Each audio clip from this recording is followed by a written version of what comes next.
सूत जी कहते हैं, साधु महात्माओं, आपने बहुत अच्छी बात पूछी है। आपका प्रश्न इन तीनों लोगों को हित करने वाला है। मैं गुरुदेव व्यास का स्मरण करके आप लोगों के स्नेहवश इस विषय का वर्णन करूंगा। आप आदर पूर्वक सुने। सबसे उत्तम जो शिव पुराण है, यह वेदांत का सार सर्वज्ञ है तथा वक्ता और श्रोता का समस्त पाप राशियों से उद्धार करने वाला है। इतना ही नहीं, यह परलोक में परमार्थ वस्तु को देने वाला भी है। कलि की कल्मश राशि का विनाश करने वाला है। उसमें भगवान शिव का उत्तम यश का वर्णन है। ब्राह्मणों, धर्म, अर्थ, काम और मोक्ष, इन चारों पुरुषार्थों को देने वाला वह पुराण सदा से ही अपने प्रभाव की दृष्टि से या विस्तार को प्राप्त हो रहा है। उस सर्वोत्तम शिव पुराण के अध्ययन मात्र से वे कलयुग के पाप सक्त जीव श्रेष्ठतम गति को प्राप्त हो जाएंगे। कलयुग के महान उत्पात तभी तक जगत में निर्भय होकर विचरेंगे जब तक यहाँ शिव पुराण का उदय नहीं होगा। इसे वेद के तुल्य माना गया है। इस वेद कल्प पुराण का पहले भगवान शिव ने ही प्रणयन किया था।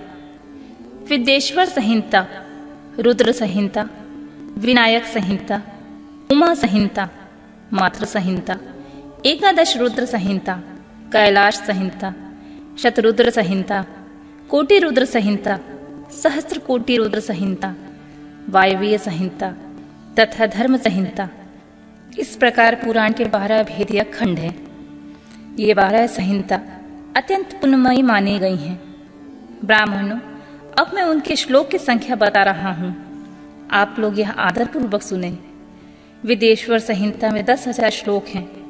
रुद्र संहिता, विनायक संहिता, उमा संहिता और मातृ संहिता, इनमें प्रत्येक में 8-8 हजार श्लोक हैं।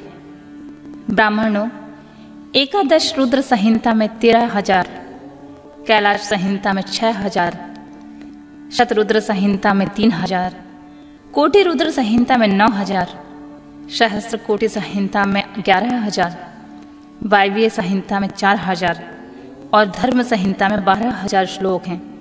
इस प्रकार मूल शिव पुराण की श्लोक संख्या 1,00,000 है, परंतु व्यास जी ने उसे 24,000 श्लोकों में संक्षिप्त कर दिया है।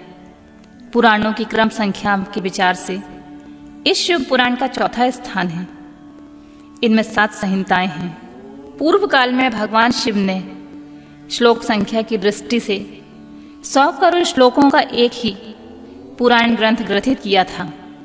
सृष्टि के आदि से निर्मित हुआ वह पुराण साहित्य अत्यंत विस्तृत था। फिर द्वापर आदि युगों में व्यास आदि महर्षियों ने जब पुराण का 18 भागों में विभाजित कर दिया, उस समय संपूर्ण पुराण का संक्षिप्त स्वरूप केवल 4,00,000 श्लोकों में ही रह गया। उस समय उन्होंने शिव पुराण का 24,000 श्लोक में प्रतिपादन किया। यही उसके श्लोकों की संख्या है। यह वेद तुल्य पुराण 7 संहिताओं में बटा हुआ है। इसकी पहली संहिता का नाम वेदेश्वर संहिता, दूसरी रुद्र संहिता समझनी चाहिए, तीसरी का नाम शतरुद्र संहिता, चौथी का कोटि रुद्र संहिता, पांचवी का उमा संहिता, छठी का कैलाश संहिता और 7वीं का नाम वायवीय संहिता है। इस प्रकार ये 7 संहिताएं मानी गई हैं। इन 7 संहिताओं से युक्त दिव्य पुराण के वेद के तुल्य प्रमाणित तथा सबसे उत्कृष्ट गति प्रदान करने वाला है। यह निर्मल शिव पुराण भगवान शिव के द्वारा ही प्रतिपादित है। इससे शैव शिरोमणि भगवान व्यास ने संक्षेप में संकलित किया है। यह समस्त जीव समुदाय के लिए उपकारक, विविध तापों में नाश करने वाला, तुलना रहित एवं सत्पुरुषों को कल्याण प्रदान करने वाला है। इसमें वेदांत विज्ञानमय प्रधान तथा निष्पट धर्म का प्रतिपादन किया गया है। यह पुराण ईर्ष्या रहित अंतःकरण वाले विद्वानों के लिए जानने की वस्तु है। इसमें श्रेष्ठ मंत्र समूहों का संकलन है तथा धर्म, अर्थ और काम, इस त्रिवर्ग की प्राप्ति का भी साधन है। यह उत्तम शिव पुराण समस्त पुराणों में श्रेष्ठ है। वेद वेदांत में वेद्य रूप से विलसित परम वस्तु परमात्मा में इसका गान किया गया है।